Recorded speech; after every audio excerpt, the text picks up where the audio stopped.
Welcome to the Think Factory podcast. We got one question for you. What keeps you up at night?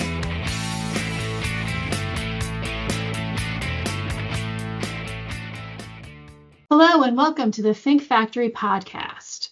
My name is Susan Kleiner. I'm here with OGC Solutions, and I'm your host of today's episode. At this podcast, we talk about how ideas are built, voices are amplified, and change is engineered. During every episode, we dive deep into the minds of leaders, innovators, and change makers, shaping our communities and our future. Today, we're honored to welcome a guest whose work is transforming lives and protecting the most vulnerable among us. I want to welcome Roslyn Dashiell. She's the Chief Executive Officer and Executive Director of PEI Kids, which is a nonprofit organization based in Mercer County, New Jersey, which is dedicated to supporting child survivors of sexual abuse and violence. Before leading PEI Kids, Roz worked in both corporate and nonprofit sectors and had jobs specializing in marketing, business, and programming. She has a BA from Rutgers and a master's degree from Centenary University. Under her guidance, PEI Kids has expanded its reach and strengthened its programs. She's known for her collaborative leadership style and her ability to harmonize diverse teams, her unwavering dedication to creating safe environments for children and families. Welcome, Roz, to our podcast. Thank you, Susan, for having me. I'm glad to be here.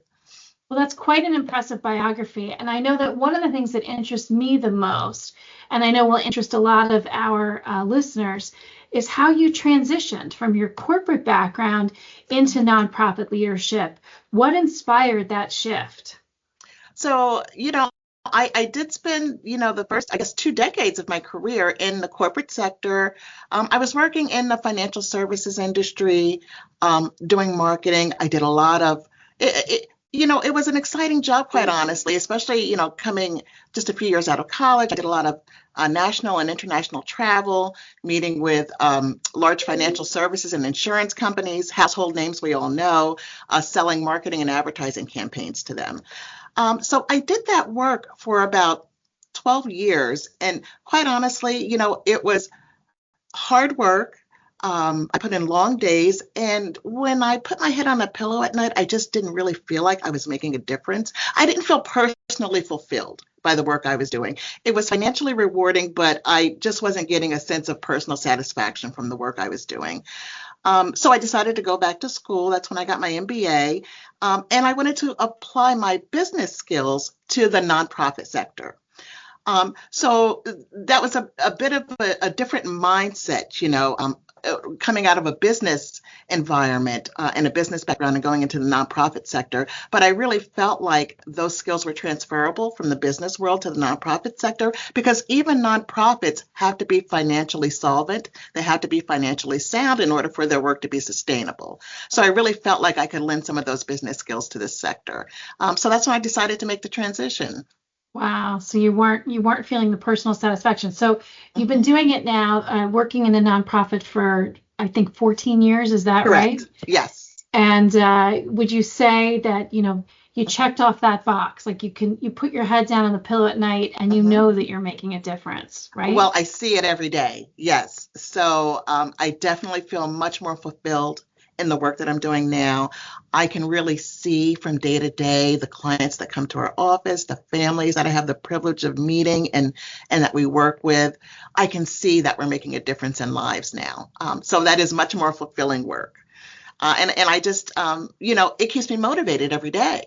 I know, for some jobs, people ask, what's your motivation? And you really do need to be motivated. I mean, when you think about it, you're spending, if you're lucky, 40 hours doing your professional work every week.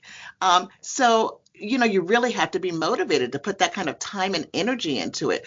But quite honestly, my motivation comes in the faces I see, the families I see, and the kids I see every day. And that makes the job a lot easier.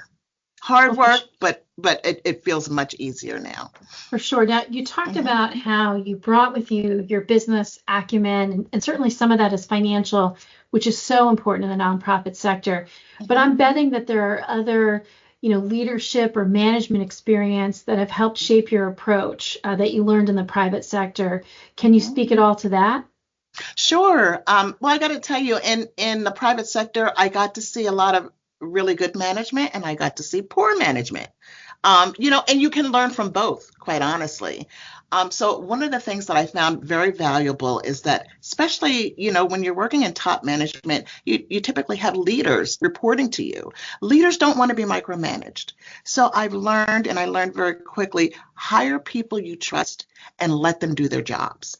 Give them the latitude to do their jobs. I tell my leadership team all the time, I'm here to assist and support you, but I want them to take ownership for the work. I don't want to have to do what they do. I hired them because they do what they do really well. I want to be able to support them in that work. So I really like to cultivate leaders who are able to take ownership of the work and run with it, and then touch base and let me know when they need some direction, when they need some additional support, and I'm happy to do it. It sounds like, part of what you learn and part of what you do is you're coaching, your leadership, and you're mentoring the people that work for you. Exactly. And not, and so that's a real skill set. Right. Sounds And like I'm sorry. No, it sounds like it's a good skill, but please tell me. No, I was just going to say, for good managers to blossom, you really do have to give them the latitude, to even make mistakes sometimes and learn from those.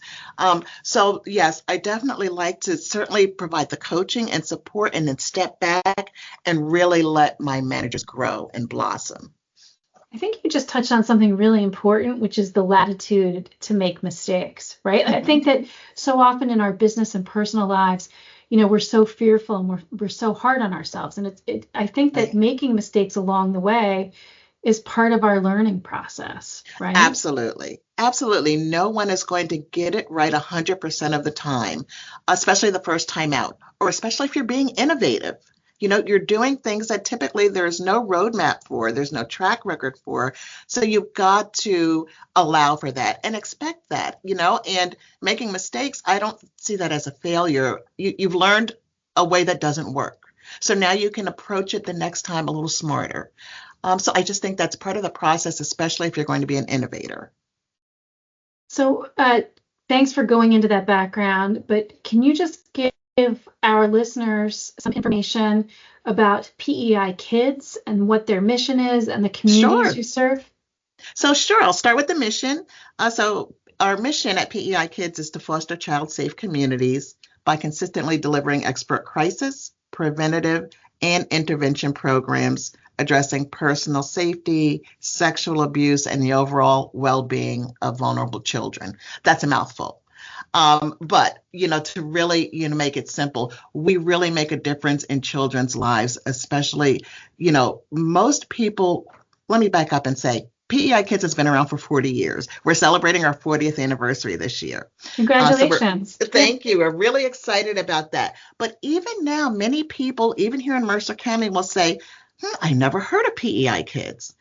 And quite honestly, if you've had a childhood that went really well, everything stayed on track, you never had any serious problems as a child, or your children haven't had to face any traumatic issues, you won't hear of PEI Kids. But when there's a trauma in the family, if a child is sexually abused, physically abused, if a child ends up in the juvenile justice system, you're going to hear about PEI Kids. And we will be a resource that you will be referred to immediately.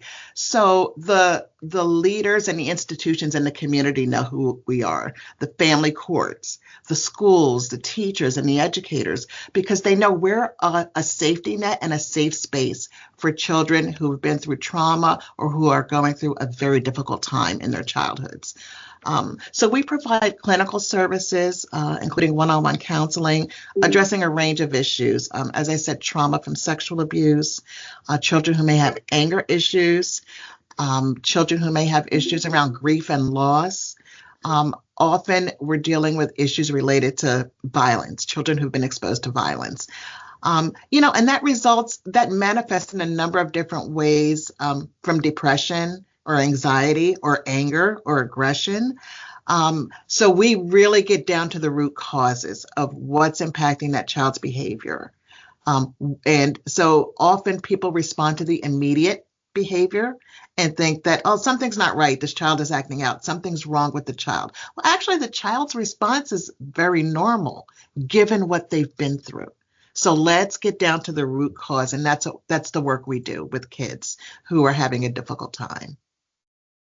That sounds like certainly meaningful and impactful work, difficult work for sure. I'm curious, how is it that PEI measures its impact and measures success when working with children and families affected by the kind of traumas that you were talking about? So, as you can imagine, we've got all of the clinical and therapeutic assessments, the pre and post tests, to see if a child is progressing through, their therapy as they should be. We also do a lot of prevention education work. We're going out into schools and teaching kids about what is a safe environment, how to know if they're in an unsafe environment and what to do about that, how to find trusted adults in their lives. So we can measure, knowledge that they've acquired, changes in behavior because of what they've learned. But really, I think the most impactful measure of the difference that we've made is to see kids who come back, even when they don't have to, when they don't need us, when they're not in a program, just to say thank you. Just to say, hey, I'm in college now, I'm doing really well. I couldn't have done it without the help I got at PEI Kids. We even have one program that we run on the weekends. It's our juvenile intervention program, and it's for kids who are on probation. So as part of their probation requirement, they are required to attend our 16-week program on Saturdays. So we have kids who come to the program, complete their 16 weeks. They can fulfill the terms of probation, and they're back on track. Their lives are going well, and they'll come back a year later and say, I just wanted to come back on a Saturday and see if I could help out kids who are here now, because this program made a difference for me. So the probation officers tell us, we've never seen a program where kids voluntarily come back to their mandated probation program. So on a Saturday, no yes, less. on a Saturday, no less.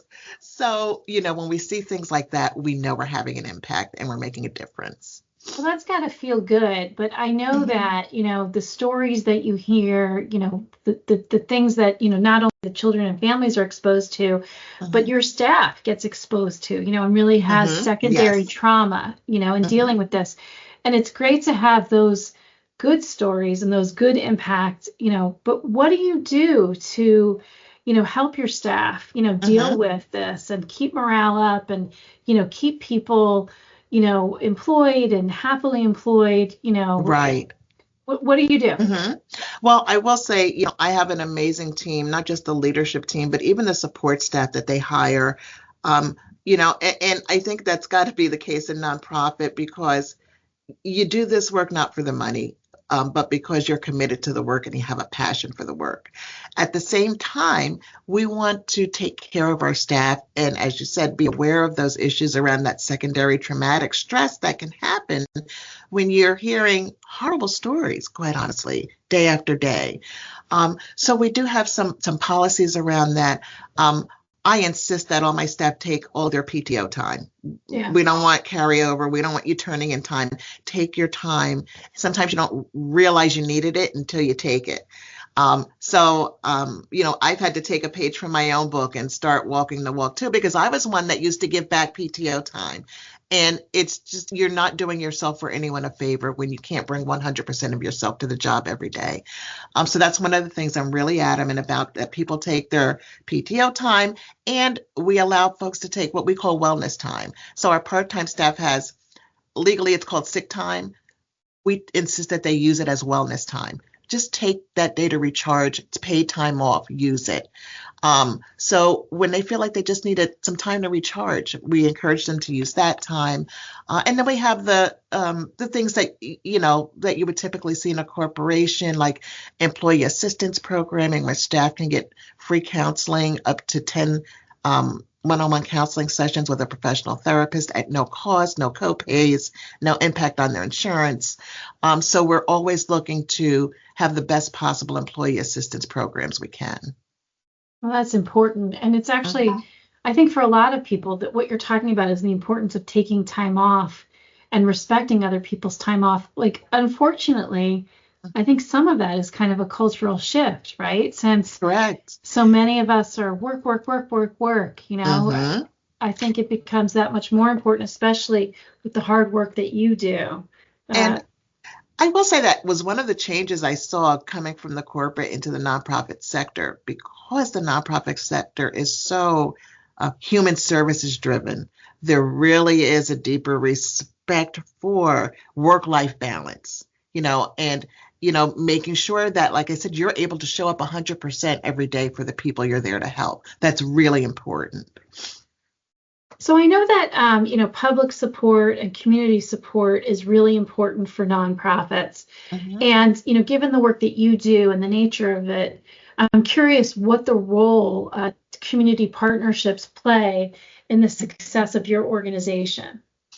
Well, quite honestly, we wouldn't exist without our community partnerships. And many of what are now our legacy programs were started because the community came to us and said, we need help in this area. So the agency was started because our founders worked at a rape crisis center. They were taking all these calls and realized there were no programs specifically for children who had been sexually abused. And children are not little adults. They need specialized support and services. So that's how the agency got started, because there was a need in the community. And then our juvenile intervention program to prevent delinquency and to intervene when youth are involved in the juvenile justice system. We started that because we were approached by the prosecutor's office in the 90s. And this is when the whole carjacking craze, was taking off. And they said, look, we've got kids getting hurt as a result of being involved in these carjackings. We don't want to start prosecuting teenagers this way. Can you help us develop a community-based program that we can get these kids involved in, just to get them back on track? And that's how our whole Juvenile Intervention Services Department got started. So we really do respond to what community leaders bring to us and say they need, and then they ultimately become our partners in this work.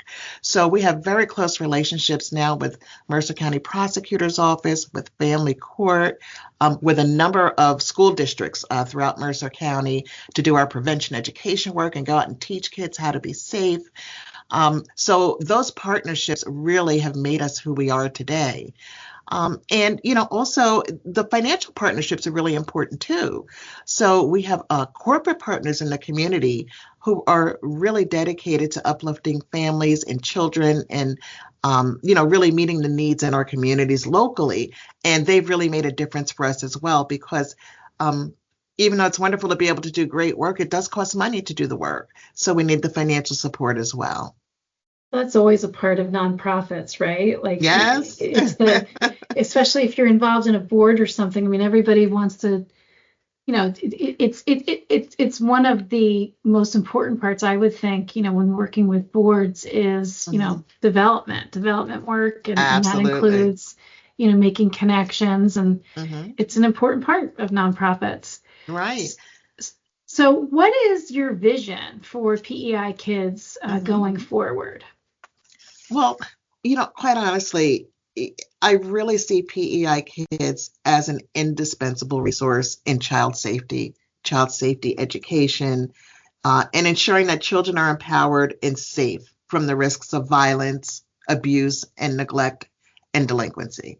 So I really see us as a leader in that space, not only serving children and families, but lending our expertise to other youth-serving organizations so that we can really create a community that becomes a safety net for our children and families. Yeah, I was thinking that. I was wondering, whether or not your organization could actually be a model for, existing organizations all around the state, or, even the country, and kind of especially looking at juvenile programs in terms of not punishment, but support and getting to the root of the issue which exists. So right. And over the years we've done a lot of work in training other youth serving organizations, training their staff, helping them set up their organizations so that they are child safe organizations, and that they have policies and protocols in place to make sure the kids under their charge are safe while they're in their space. So we do a lot of that kind of outreach where we're really doing community education and training other youth serving organizations. So that just increases your impact. Mhm. So how can listeners support your mission? What can they Oh, do? I'm glad you asked. So you can always come to our website and donate anytime, which is peikids.org. But as I mentioned, it's our 40th anniversary this year, so we're having a big gala celebration on October 17th. And it's going to be at the Boathouse at Mercer Lake. If you haven't been, it's a beautiful venue. Ooh. So I encourage folks to come on out. We're going to have a great time. It's going to be a lot of celebration, a lot of community. It'll be a wonderful time and a great opportunity to get to know PEI Kids and become part of our PEI Kids family. And then we're always looking for volunteers. So because of the nature of the work we do, a lot of organizations are able to grow their base of support through volunteerism. We don't have the luxury of doing that because we can't throw folks in a room with child victims of sexual abuse or, with kids who are in a probation program. But we always need help in the office. So doing administrative work, helping out with our fundraising events. So especially for folks who have office skills, or even doing our outreach tables when we go out and set up tables at community events, handing out our brochures and talking about what the agency does. So we've got other areas where we could really use volunteer help. So we're excited to welcome new volunteers. If anyone's got the time and the passion for it, we'd love to welcome you. It sounds like a great way to, spend your time, your treasure, Sure. your talent, hopefully financial donations as well. So we like to ask everyone who appears on the Think Factory podcast, what keeps them up at night? So, this is an interesting question. And I always answer it the same way because it has been the same since I've been here. When I came on board at PEI Kids 12 years ago, I saw a great leadership team with great programming, but they just kind of needed a business leader. And what keeps me up at night is that some of our program directors have been doing this work for a number of years. They have deep roots in the community, and they've been great ambassadors for the agency and for the work that we do. I lose sleep over the fact that at some point I'm going to need to replace folks. People retire, people move on, and there are just some wonderful program leaders here that I don't know how I could ever replace them. So that's what I lose sleep over, is the succession planning component of the work. And, I just have come to the realization that some folks are just irreplaceable. So, we'll have to continue the work. And it might have a different flavor or a different personality or a different skill set brought to it, but the work will continue. I think that's hard for a lot of organizations, and good for you for not sticking your head in the sand, right? Like, right. I think we always have to think about contingencies and what happens next. Mm-hmm. Well, Roz, this has been so illuminating and so interesting to hear about you and your good work. And I want to thank you for joining us on this episode of the Think Factory podcast. Thank you for sharing your insights, the incredible work. And remember, listeners, if you're inspired to take action, you could visit PEIkids.org to learn more and get involved. Until next time, keep thinking boldly, acting compassionately, and building the future one idea at a time. I'm Susan Kleiner from the Think Factory. Please be sure to listen to our other podcasts to hear my colleagues talk with other business leaders about important issues affecting their communities. Thanks, Roz. Thank you, Susan. My pleasure.